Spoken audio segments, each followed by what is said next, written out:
no teu nome, ó Pai, pelo grande privilégio que temos como teu povo de atender ao teu chamado, de estarmos aqui na tua casa, e te agradecemos por essa grande honra que é poder aprender também da tua palavra. Por isso pedimos, ó Pai, que o Senhor nos abençoe também as crianças, os pré-adolescentes que estão sendo instruídos, que o Senhor possa mover os nossos corações através do teu Espírito, para que sejamos edificados, fortalecidos e convencidos também do pecado, Pai. É isso que pedimos, Senhor, no nome de Jesus. Amém. Então, essa sessão aqui é a última da justificação, né? Inclusive ela era do Fernando, estou tapando o buraco, estou esperando inclusive o Pix até agora, porque eu não trabalho de graça, ainda mais na minha situação. Brincadeira da parte, a gente vai ler e vamos entrar aí na nossa sessão sexta da nossa confissão sobre justificação, que diz o seguinte: a justificação dos crentes sobre o Velho Testamento era, em todos estes respeitos, a mesma justificação dos crentes sobre o Novo Testamento. A gente já viu um pouquinho disso no estudo da nossa confissão, no capítulo 8, quando a gente estudou sobre Cristo mediador. Estudamos sobre a sua obra, né? E eu queria relembrar um pouquinho do que a gente já viu. E, obviamente, né, naquele capítulo, a ênfase era no Senhor Jesus, na sua pessoa, no seu poder. E agora, nessa sessão, a gente está falando especificamente sobre a obra de Cristo na justificação, né? Então, obviamente, né, como a Escritura ela está se entrelaçando, porque a todo tempo que ela fala do nosso Senhor Jesus Cristo, tudo aponta para ela. Os assuntos eles vão se entrelaçando, né? Isso mostra também a unidade desse livro inspirado.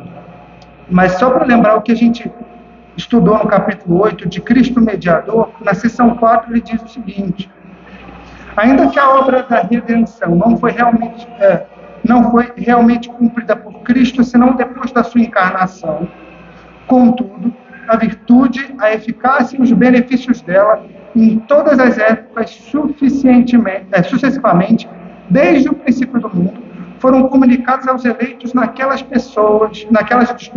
promessas, tipos e sacrifícios pelos quais ele foi revelado e significado como semente da mulher que deveria esmagar a cabeça da serpente, como o cordeiro morto desde o princípio do mundo, sendo o mesmo ontem, hoje e para sempre. Eu não sei se vocês já ouviram essa expressão, né? Ou essa frase de que Cristo é a chave hermenêutica. Os liberais eles vão usar essa expressão para dizer: olha, esqueçam o Antigo Testamento. Se vocês querem entender Cristo e a sua obra, olhem apenas para os evangelhos. E essa palavra hermenêutica, ela dá a ideia de sentido, de dar sentido a uma mensagem, ou seja, está ligado à interpretação de um texto, né? Então, quando se diz que Cristo é a chave hermenêutica da Escritura, ele é a chave que destranca a compreensão não apenas do Evangelho, né, mas de toda a Escritura, do Gênesis ao Apocalipse. E por que é importante a gente destacar isso? Porque a gente vai perceber também que a obra de Cristo ela é uma só desde o início, né? Então, desmonta alguns argumentos de muitos teólogos da Antiguidade, e como a gente viu na nossa penúltima aula, também os argumentos que os teólogos hoje, arminianos, defendem, de que em algum momento no passado, inclusive hoje também tem correntes teológicas diferentes, o homem ele foi salvo por meio daquilo que ele fazia. E o que a gente entende dessa sessão da Escritura é que o nosso Senhor Jesus ele sempre foi o mesmo, ele sempre salvou de uma única maneira, que era através da sua obra. Então, o objetivo dessa sessão é mostrar a suficiência da obra de Cristo para salvar a todo homem desde o início dos tempos. Né? Colossenses capítulo 1, versículos 16 e 17 diz que tudo foi criado por meio dele e para ele. Nele ele é antes de todas as coisas e nele tudo subsiste, ou seja, todas as coisas vêm à criação, são sustentadas por ele, inclusive a salvação do seu povo. Tá? E então a gente precisa aprender a interpretar a Escritura com essa lente de que toda ela, do início ao fim, aponta para o Senhor Jesus Cristo. E ainda como introdução, eu queria que a gente voltasse para a nossa confissão, no capítulo 7, sobre o pacto de Deus com o homem. Nós somos ensinados também pelos os pastores de Westminster a interpretar a Escritura dessa forma. E aí, o que a gente vai ler? O que a gente vai ler aqui é o que a gente leu, de certa forma, também no capítulo 8, que no Antigo Testamento, essas coisas apontavam para aquele que haveria de vir. E aquelas sombras, elas já eram suficientes pela fé para justificar os que creem no Senhor. Então, no capítulo 7 do Pacto de Deus com o homem, ele fala a respeito do Velho Testamento. Ele diz assim, este pacto no tempo da lei não foi administrado como no tempo do Evangelho. Sob a lei foi administrado por promessas, profecias, sacrifícios, pela circuncisão, pelo Cordeiro Pascal e outros tipos de ordenanças dadas ao povo judeu, prefigurando tudo Cristo que havia de vir. Por aquele tempo, essas coisas, pela operação do Espírito Santo, foram suficientes e eficazes para instruir e edificar os eleitos na fé do Messias prometido, porque tinham plena remissão de pecados e a vida eterna. Essa dispensação chama-se o Velho Testamento. Então, toda vez que a gente adentrar no texto do Antigo Testamento, prestem atenção nos detalhes, né? Como aqui a seção 5 do capítulo 7 do Pacto fala sobre instrução, edificação, os eleitos na fé. Os meios sempre foram os mesmos, porque eles sempre apontavam para o mesmo obreiro, que é Cristo Jesus. E aí, na seção seguinte, ele diz assim, sobre o Evangelho, quando foi manifestado Cristo, a substância, as ordenanças pelas quais esse pacto é dispensado são a pregação da palavra, a administração dos sacramentos, do batismo, da ceia do Senhor. Por essas ordenanças, posto que poucas em número e administradas com maior simplicidade e menor glória externa, o pacto é manifestado com maior plenitude, evidência e eficácia espiritual a todas as nações, aos judeus, bem como aos gentios. É chamado um Novo Testamento.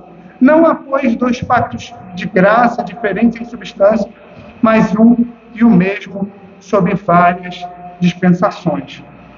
Então, o que a confissão explica para a gente é exatamente isso.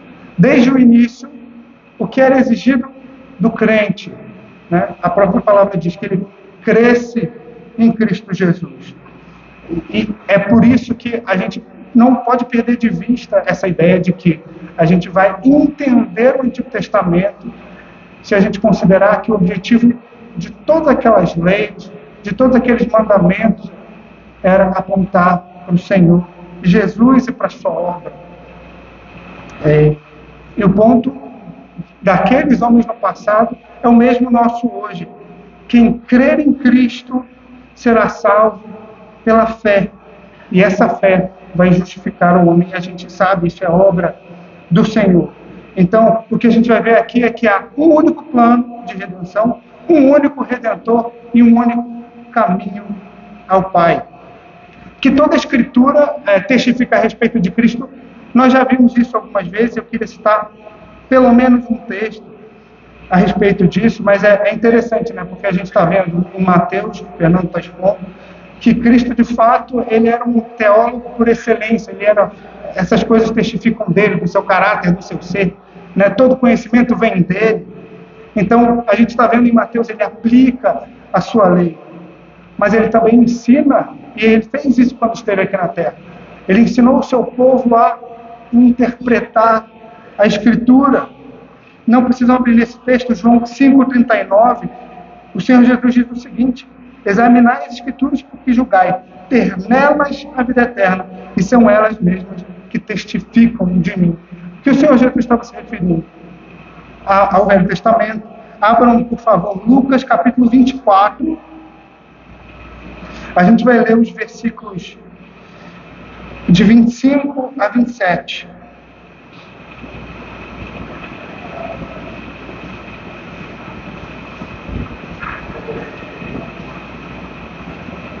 Lucas 24, versículos de 25 a 27. Diz o seguinte: então lhes disse Jesus, honestos e tardos de coração para crer em tudo que os profetas disseram. Porventura não convinha que Cristo padecesse e entrasse na sua glória? E começando pelo Pentateuco, começando por Moisés, discorrendo por todos os profetas, expunha-lhes o que a seu respeito constava em todas as Escrituras. Mais à frente, no versículo 44, o Senhor Jesus falando a caminho de Emaús, se eu não me engano, ele diz o seguinte, no versículo 44, a seguir Jesus lhes disse, são estas as palavras que eu vos falei, estando ainda convosco, importava se cumprisse tudo o que de mim está escrito na lei de Moisés, nos profetas e nos salmos. Ele está falando todo o Antigo Testamento, ele está dizendo, se você quer entender o Antigo Testamento, ele está falando a meu respeito, ele aponta para mim, para minha obra única. E aí, diante disso, a gente fica com a pergunta, será que aqueles irmãos do passado, eles tinham uma compreensão completa a respeito do Senhor Jesus Cristo, da sua obra? Será que eles realmente esperavam o Senhor Jesus, como a gente enxerga com tanta clareza aqui? A resposta que a gente vai ver, obviamente, é sim. E eu acho que a gente, para tentar se colocar no lugar daqueles irmãos do passado, a gente pode entender da seguinte maneira: o Evangelho, até que Cristo volte, ele sempre vai ter um caráter escatológico. O que eu quero dizer com isso? O que a gente vive hoje, até como igreja, né, aponta para uma realidade futura. Então, só para trazer isso um pouquinho para a nossa realidade, hoje, como igreja no Novo Testamento, o que a gente espera? O que a gente anseia? Pela segunda vinda de Cristo.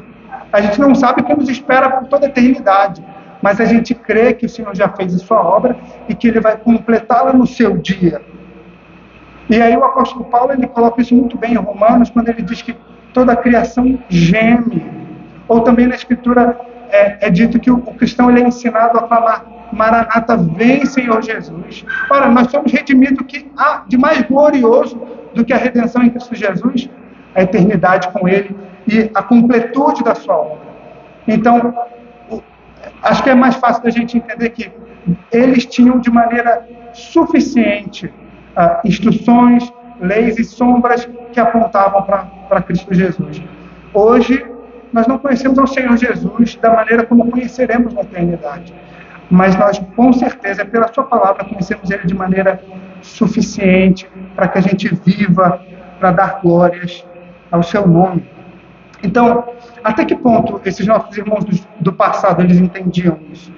É importante a gente abrir lá em Gênesis capítulo 3, versículo 15. Eu queria gastar um tempo na Escritura, no Antigo Testamento, para que a gente entendesse a profundidade do conhecimento desses irmãos a respeito do nosso Salvador. Nós já visitamos esse texto algumas vezes, eu mesmo já citei em algumas aulas, e eu queria que a gente fosse um pouquinho mais a fundo nele. E o capítulo 3, ele fala da queda do homem. A partir do versículo 15, a gente tem o que os teólogos chamam de proto-evangelho. É o evangelho em semente. O Senhor Jesus, ele apresenta o homem caído, desobediente e rebelde, a esperança em Cristo Jesus. E a gente vai ver como esses homens entendiam isso. No versículo 15 diz o seguinte: porém inimizade, ele está falando para a serpente, porém inimizade entre ti e a mulher, entre a tua descendência e o seu descendente. Este te ferirá a cabeça e tu lhe ferirá o calcanhar. Repara que a gente tem 3 cenários aqui nesse versículo 15. O Senhor Deus estabelecendo essa inimizade entre a serpente e a mulher. E aí, em segundo plano, entre as suas descendências, e é esse o palco que a gente vive hoje, né? Na luta contra o mundo. Mas o resultado dessa batalha, no final, no último cenário do versículo 15, mostra que há uma realidade espiritual por detrás. Reparem que não é uma descendência que vai subjugar a descendência da serpente, mas é o descendente da mulher. Ele não fala mais agora no coletivo. O versículo 15, principalmente no original, isso fica mais claro. Está se referindo a especificamente. Este te ferirá a cabeça e tu lhe ferirás o calcanhar. Aqui era o Senhor Jesus Cristo que estava sendo prometido, e já a derrota de Satanás e do mal sendo decretada. E eu não vou nem gastar muito tempo mostrando a diferença clara das descendências, porque a gente tem isso. Hoje é o dia do Senhor, o povo de Deus está reunido, e o mundo. E a descendência da serpente, onde está? Mas eu queria apenas citar como um parêntese rápido, vocês não precisam nem abrir. João 8,44, que diz o seguinte: vós tendes por pai o diabo e quereis satisfazer os desejos do vosso pai. Ele foi homicida desde o princípio e não se firmou na verdade, porque não há verdade nele. Quando ele profere mentira, fala do que lhe é próprio, porque é mentiroso e pai da mentira. Então a gente tem os filhos do Pai Celeste e os filhos do diabo. E aí, voltando para Gênesis, como a gente falou, né? Eu quero que a gente entenda por que esse é o proto-evangelho. A gente já viu aqui o caráter espiritual dessa batalha, que Cristo está sendo prometido aqui como um único descendente. Não é uma luta entre descendências, é Cristo contra Satanás, decretando a sua vitória. Mas olha que interessante, no versículo 20 do capítulo 3.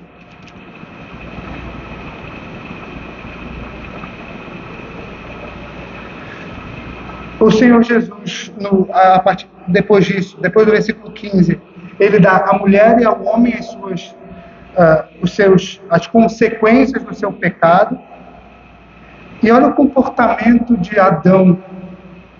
E deu o homem o nome de Eva, a sua mulher, por ser a mãe de todos os viventes. Aquela que tinha o nome de Ishá, mulher, agora tem o seu nome vida, que significa Eva, que significa vida.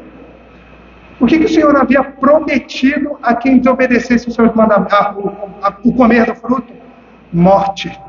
Mas Adão tem um entendimento de que quando o Senhor Jesus, no versículo 15, promete à serpente que o seu calcanhar, que a sua cabeça seria esmagada por um descendente, ele entende: para mim e para aqueles que crerem nessa mensagem não haverá mais morte, mais vida. E percebam o comportamento de Adão quando o Senhor Deus no jardim do Éden chegou à presença deles e contemplou o pecado deles. Adão fez o que? Foi a mulher que tu me deste, como uma revolta, um ato de rebeldia contra o Senhor e contra a sua própria mulher, aquele que havia sido colocado para protegê-la, expunha ela a condenação. E agora Adão, louvando a sua esposa, dando a ela valor, é dela que vai vir o Messias, é dela que, por meio dela, da sua descendência, que eu não mais terei a morte que me fora prometida, porque Cristo vai vir.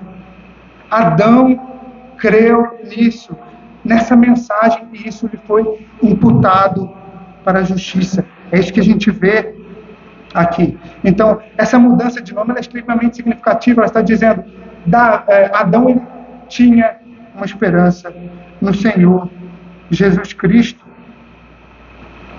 E é interessante a gente... infelizmente não vai ter tempo para trabalhar essa ideia das descendências ou das alianças feitas com Noé, com Adão. Isso é extremamente rico porque ele mostra a importância da família no meio da igreja. O povo de Deus ele é constituído por famílias. E aí a gente entende porque Satanás, desde sempre, desde Caim e Abel, ele tenta destruir a família, como tentativa de acabar com a semente santa. Abel foi morto por seu irmão. Humanamente falando, acabou a semente santa, obviamente. O plano do Senhor Deus não ia falhar. É suscitada a descendência. E a gente vai citar aqui também a história de Abraão. E vamos entender que o meio ordinário pelo qual o Senhor Deus estabelece o seu plano é a igreja. E o que ele está esperando? O Senhor Jesus estava esperando para voltar. Está esperando que o último eleito converta-se ao Senhor. Como ele vai vir? Através da mulher. E é isso que nós esperamos, a renovação de todas as coisas. E é extremamente importante a gente entender a centralidade da família no meio do povo de Deus. Por isso que o Senhor Deus ele faz aliança com o homem, porque ele é o representante da família. E isso é muito claro no Antigo Testamento, toda vez que ele dá instruções com relação ao culto, o Senhor Deus várias vezes ele cita pelos profetas a presença das mulheres, a presença de crianças de peito no culto solene, porque o Senhor determinou que a família deve estar em sua presença em culto solene. Mas, um pouquinho mais à frente, o sexto após Adão, Enoque. Lá no capítulo 5, versículo 24, é dito que Enoque andou com Deus.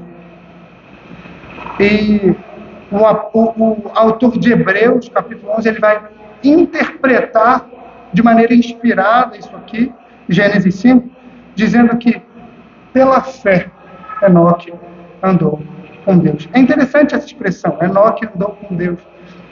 Ela só é usada mais 2 vezes no Antigo Testamento. Uma para se referir a Noé, a gente não vai ter tempo de citá-lo aqui, mas é uma história bem conhecida. E a outra vez é dita em Malaquias 2:6, para falar de Cristo Jesus, que tinha comunhão com o Pai. Interessante a maneira como a Escritura coloca, né? Esse texto de Malaquias é um texto que está apontando para Cristo e usando uma expressão, andar, que liga o Pai ao Filho e liga Enoque ao Senhor. Isso é extremamente significativo.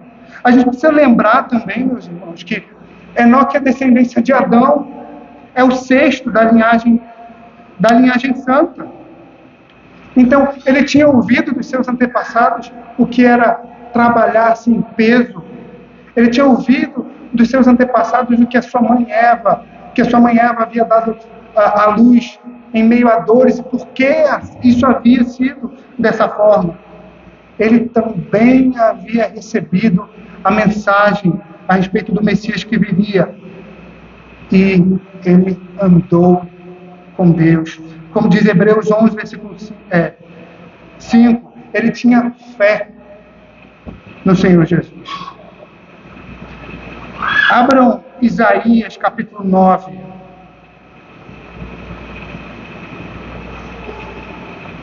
A gente viu um pouquinho dos nossos irmãos do passado, Adão, Enoque. Eu queria que a gente, rapidamente, fosse as profecias do Antigo Testamento. Isaías foi um livro escrito entre 740 e 680 a.C. E esse livro foi escrito pelo profeta num contexto em que o reino do sul, em que o povo de Judá vivia um momento tão próspero na sua vida como nação, que eles estavam se esquecendo do Senhor.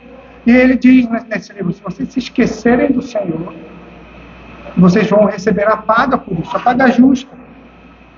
E aí, Isaías 9, eu vou ler, deixa eu abrir aqui, eu separei, mas eu queria...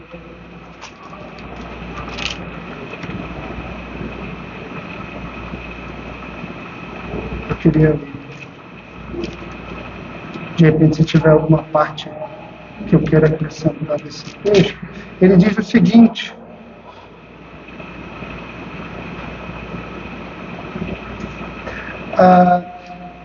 olha só, a partir do versículo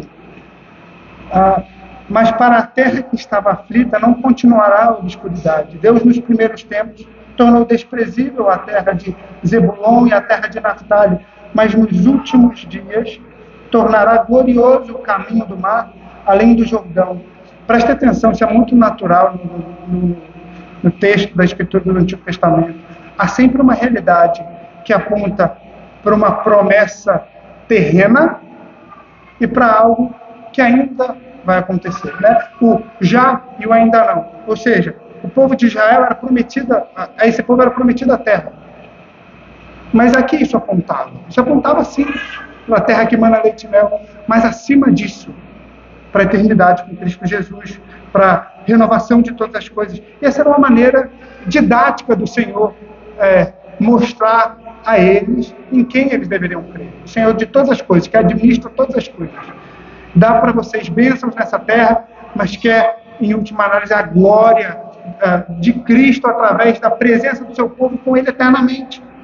Então, é por isso que a gente, quando lê o Antigo Testamento, a gente vai ler dessas duas perspectivas. Do já, de algo que vai se cumprir ali, mas do ainda não, de algo que vai se cumprir futuramente, que é a realidade que a gente vive hoje. E aí aqui ele está falando sobre a situação do povo especificamente. E aí no versículo 4 ele diz: porque tu quebraste o jugo que pesava sobre eles, a vara que lhes feria os ombros, o cetro do seu opressor, como no dia dos midianitas. Aí o que ele diz lá no versículo 6? Porque um menino nos nasceu, um filho se nos deu, o governo está sobre os seus ombros, e o seu nome será maravilhoso conselheiro, Deus forte, Pai da eternidade, príncipe da paz, para que se aumente o seu governo e venha a paz sem fim sobre o trono de Davi e sobre o seu reino, para estabelecer e firmar. Ele não está falando só sobre uma realidade momentânea, política. Ele está falando sobre uma realidade espiritual. Ele está prometendo o Messias aqui. Então, à medida que os profetas falavam da parte do Senhor, podem ter certeza, e esse texto testifica a respeito disso. Aqueles homens entendiam que era uma promessa para algo que estava a acontecer, mas porque apontava para o Messias que Adão e Enoque creram. Zacarias, capítulo 9, versículo 9. Aqui o contexto é de juízo, um povo subjugado pelos inimigos por conta do seu próprio pecado. Eu não vou ler o contexto, porque é parecido com o de Isaías, no sentido de apontar para o já e para o ainda não. Mas Zacarias 9, versículo 9, diz o seguinte: alegra-te muito, ó filha de Sião, exulta, ó filha de Jerusalém, eis, aí te vem o rei, justo e salvador, humilde, montado em jumento, num jumentinho, cria de jumenta. Essa profecia aqui, ela é cumprida em Mateus, quando o Senhor Jesus entra montado em jumento em Jerusalém. Era o Senhor Jesus que estava sendo prometido a esse povo. Eles tinham essa compreensão, eles sabiam e eles esperavam a redenção de todas as coisas. E os salmos, permita-me citar aqui rapidamente, nem estou controlando a hora aqui, para você ficar de olho. Os salmos que foram escritos entre 1500 a.C. E são, os teólogos dizem, né, que é o raio-x da alma do crente. E a gente vai ver mais para frente que as realidades que experimentamos como crente, que creem em Cristo e que tem um Espírito que habita dentro de nós, é a realidade que esses irmãos viviam no passado. O Salmo 22, versículos 7 e 8, dizem: todos que me veem zombam de mim, afrouxam os lábios e meneiam a cabeça. Confiou no Senhor, livre-o ele, salve-o, pois nele tem prazer. Não tem como não trazer à mente Mateus 27, 39 e 40. Os que iam passando blasfemavam dele, meneando a cabeça e dizendo: ó tu que destróis o santuário, em 3 dias o reedificas. Salva-te a ti mesmo, se és filho de Deus, e desce dessa cruz. Os salmos também prometem a ressurreição. Capítulo 16, versículo 10, pois não deixarás a minha alma na morte, nem permitirá que o teu santo veja corrupção. Está falando de Cristo. Jesus, ele está apontando para Cristo. E olha que interessante a maneira como Davi lida com o pecado.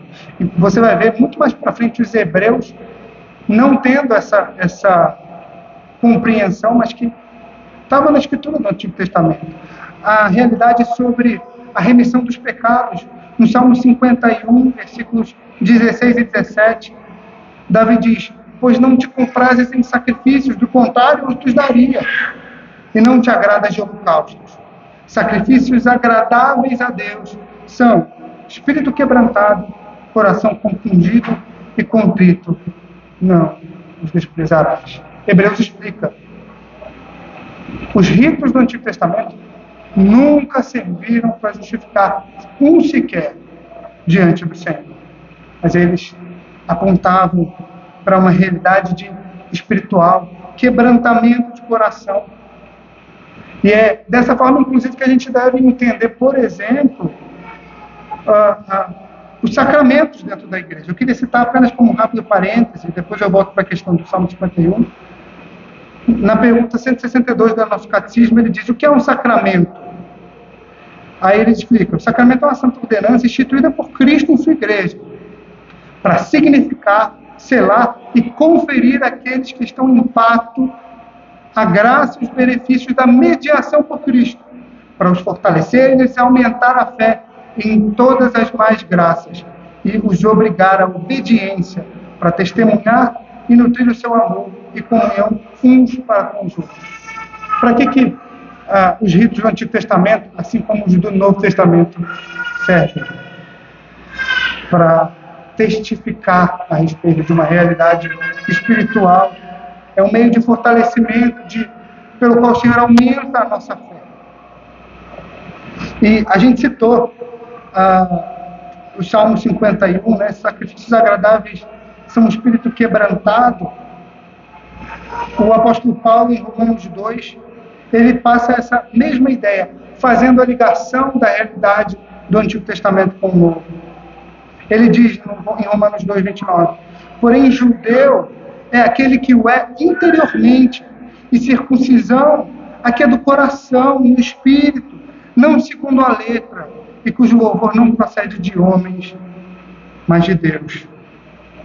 Então, fica clara essa realidade das verdades da Escritura, que de maneira didática são prometidas terrena e momentaneamente, mas que apontam para algo espiritual e eterno. Em resumo, esses irmãos, eles aguardavam o Messias, ou seja, uma única história de redenção, um único Redentor e um único caminho ao Pai, desde sempre e para sempre. E aí a gente caminha para o final. Eu queria voltar a falar sobre um patriarca. Abraão, não posso deixar de citar esse texto, nós já vimos com Fernando o texto de Gênesis 15, ele já explicou à luz do Novo Testamento, ele citou isso na sua aula. Mas eu queria ratificar o que ele falou. Gênesis 15, versículos 5 e 6, dizem, então o Senhor levou fora e disse, olha agora para os céus e conta as estrelas, se as podes contar. E disse-lhe, será assim a tua posteridade, a tua semente, a tua descendência. E creu no Senhor, e isso lhe foi imputado por justiça. Qual o contexto de Abraão? Ele sofre as consequências do pecado. Ele é mais um representante, mais um tipo de Cristo.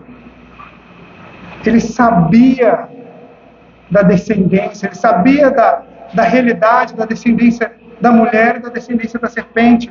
E quando o Senhor Jesus diz para ele, de ti continuará a descendência santa, ele está crendo no Senhor Jesus Cristo.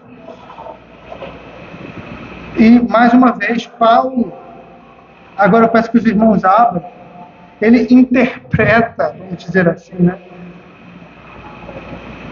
esse texto, em Romanos capítulo 4, versículos de 16 a 25.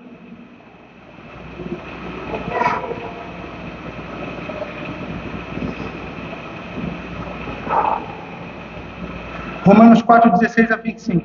Essa é a razão porque provém da fé, para que... Aqui ele está falando sobre obras da lei, né, e justificação. Né? Nós somos justificados pela fé, não por aquilo que fazemos.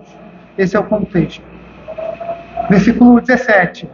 Como está escrito, por pai de muitas nações te constituí, está falando de Abraão, perante aquele no qual creu, o Deus que vivifica os mortos e chama à existência as coisas que não existem. Abraão, esperando contra a esperança, creu para vir a ser pai de muitas nações, segundo lhe fora dito.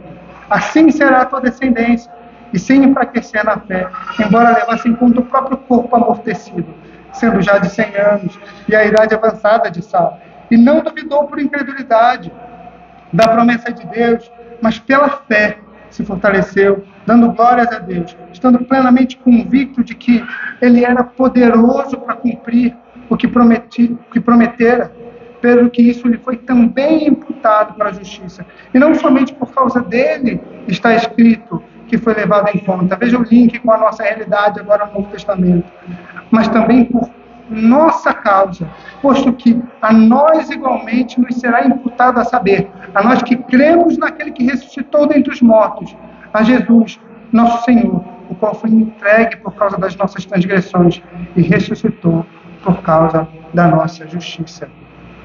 O que Paulo está dizendo aqui é a mesma esperança de Abraão, a mesma esperança de Adão, é a minha e a sua esperança. Só que Cristo veio, Ele fez a sua obra, está à destra do Pai, e nós ainda esperamos para ter em plenitude a presença de Cristo por toda a eternidade. E eu queria citar, se vocês não precisam abrir, João capítulo 8, versículos 56 a 59, para ratificar essa ideia. Abraão, vosso pai, exultou por ver o meu dia, o Senhor Jesus falando aos escribas e fariseus, né? Exultou por ver o meu dia e viu e alegrou-se. Disseram-lhe, pois, os judeus: ainda não tem 50 anos e viste Abraão?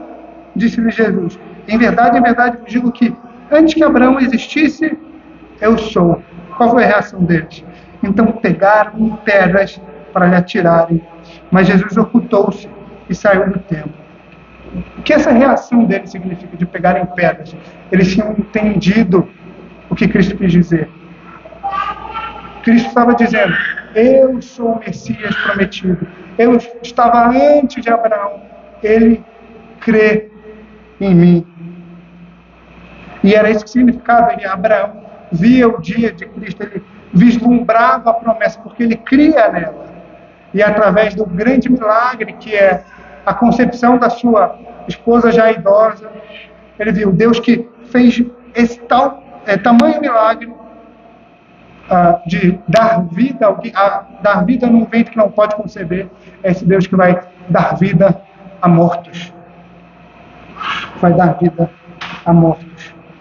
Atos, capítulo 3, versículo 25 diz: em ti serão benditas todas as famílias da terra. Nós estamos ligados a Abraão por essa promessa, e é nesse sentido que ele é o nosso pai na fé. E por isso que Hebreus diz que nós devemos seguir o exemplo dele. E ora, nós temos tanto de Cristo através da palavra.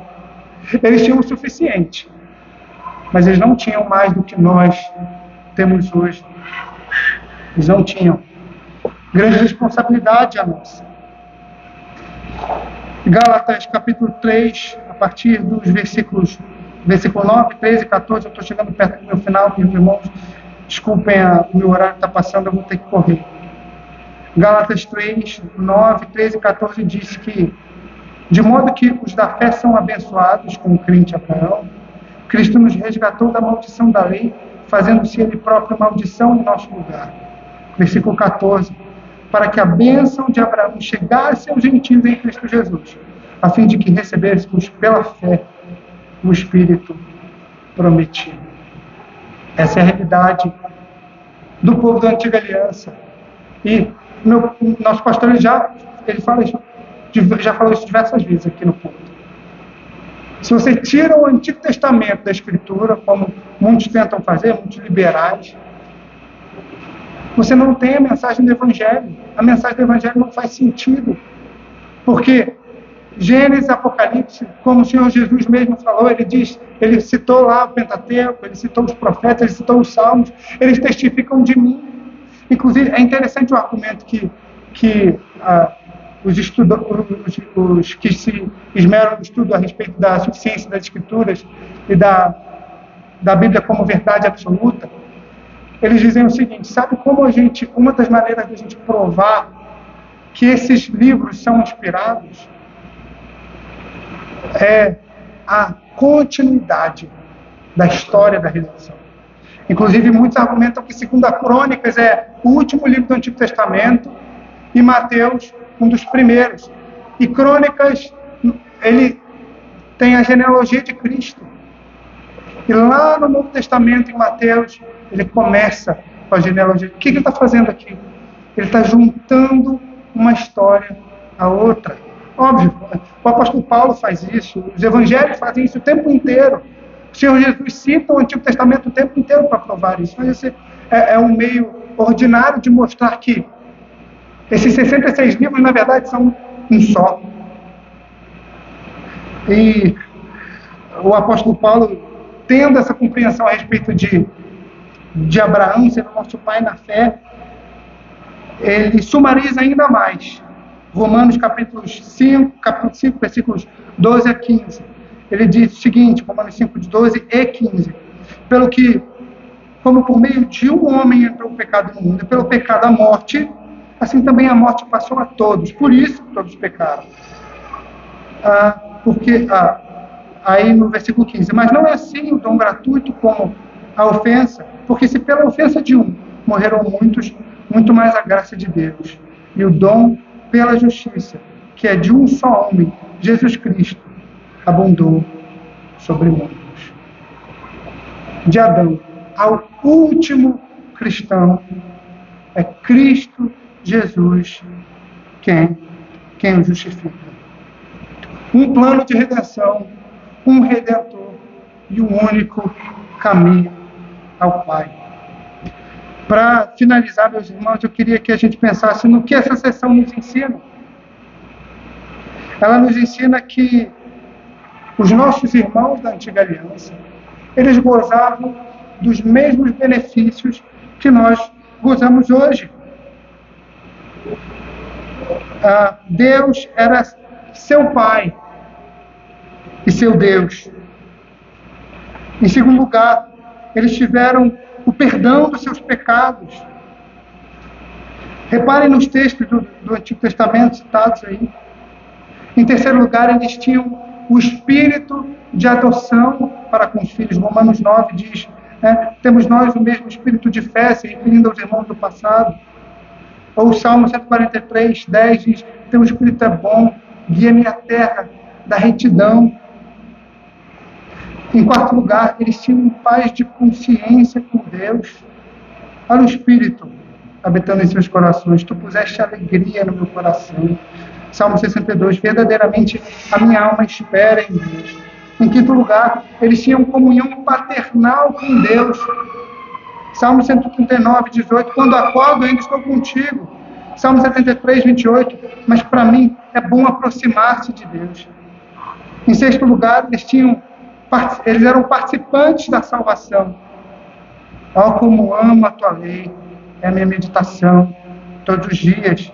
Em sétimo e último lugar, após a morte, eles entraram na bem-aventurança pela qual ansiamos. O que o Senhor Jesus diz ao ladrão na cruz? O Senhor Jesus não tinha nem sido crucificado ainda. E ele diz para o ladrão, esta noite estarás comigo no paraíso, porque ele creu em Cristo Jesus. Olha a eficácia dessa obra maravilhosa. A mesma esperança é que nutrimos. E as mesmas bênçãos e bem-aventuranças que eles gozaram, nós gozamos hoje. Porque é um Salvador, é uma obra, é um caminho. E em segundo lugar, está claro, né? A gente estudou isso exaustivamente aqui nesse capítulo.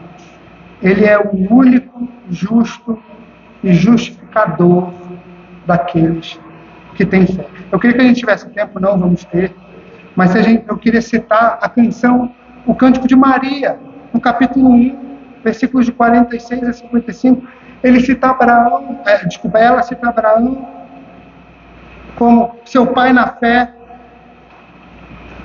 Moisés também o cita, Paulo também o faz.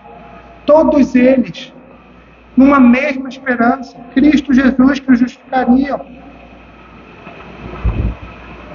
E é interessante, né? Porque mais do que a unidade na linguagem, que denota a mesma origem dessa fé, a unidade é também o objeto dessa fé, Cristo Jesus.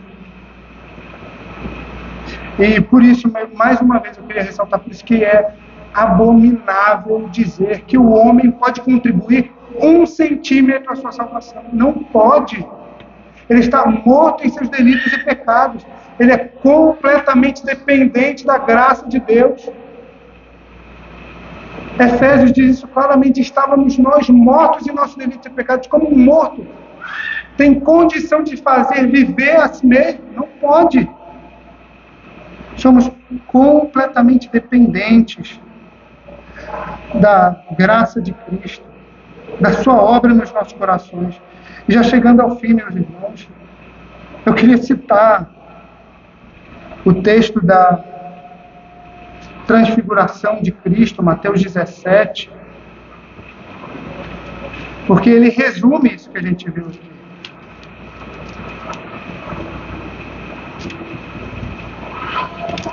Mateus 17, da transfiguração.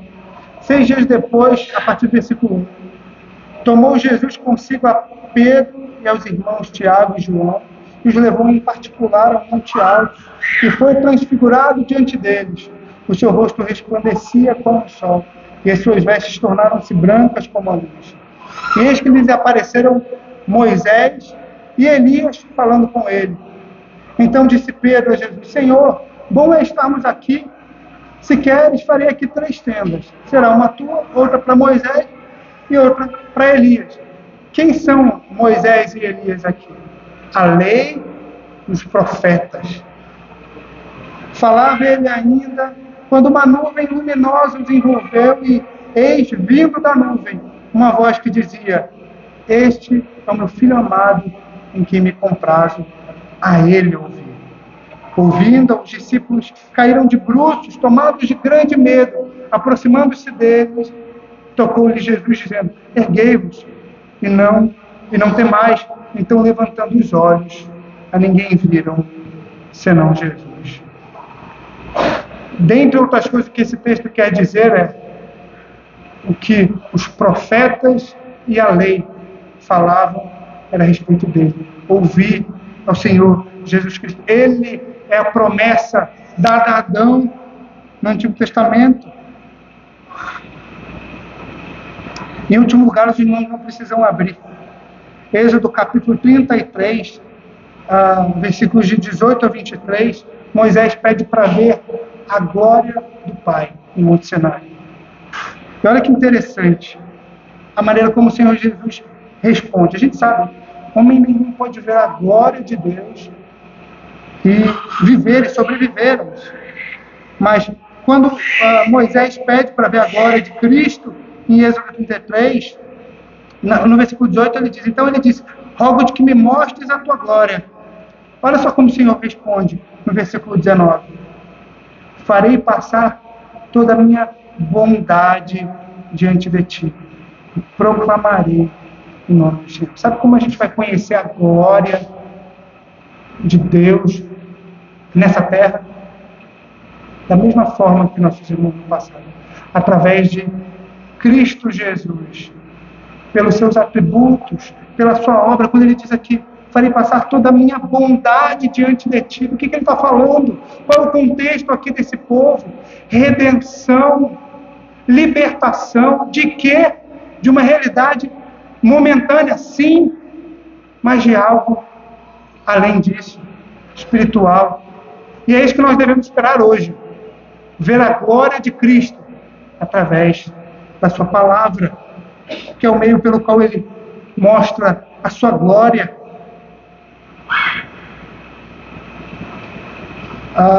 Então, meus irmãos, a justificação dos crentes sobre o Velho Testamento era, em todos os respeitos, a mesma justificação dos crentes no Novo Testamento. Ou seja, como diz Colossenses 3, não pode haver grego nem judeu, circuncisão nem incircuncisão, bárbaro, cita, escravo, livre, porém Cristo é tudo em todos. Ele encarna, ele vive, ele morre, ressuscita, Cristo salva e justifica. Um plano de redenção, um Redentor e um caminho ao Pai, Cristo Jesus, nosso Senhor. Vamos orar? Senhor, bom é estarmos aqui na Tua presença, diante da Tua palavra. Obrigado porque a nossa proporção, o Senhor se revela a nós. E desde o início, o Senhor é suficiente pela Tua obra de nos mostrar a Tua glória, pela Tua bondade, pela Tua obra redentora. Senhor, não permita que desperdicemos essa grande bênção que é poder ter acesso à Tua palavra, a única verdade, não a verdade a parte da Escritura, não a Salvador a parte de Cristo Jesus, é Tu, ó Pai, através de Cristo que nos justifica. Cremos nisso. E aqueles que não creem, Senhor Deus, transforma os corações, dá nova vida, dá novo nascimento, e que possamos ansiar pela completude de todas as coisas, da Tua obra, pelo dia de Cristo Jesus, para que possamos gozar daquelas promessas que o Senhor disse que vai cumprir. Te agradecemos por aquelas que o Senhor já cumpriu em nossas vidas. E Cristo Jesus em quem as torna possível. Louvamos o Teu nome por isso. Que possamos viver por meio dessas verdades, ó Pai, e não rejeitá-las. E que, acima de tudo, o Teu nome seja exaltado através da nossa vida. É isso que oramos no nome de Jesus. Amém.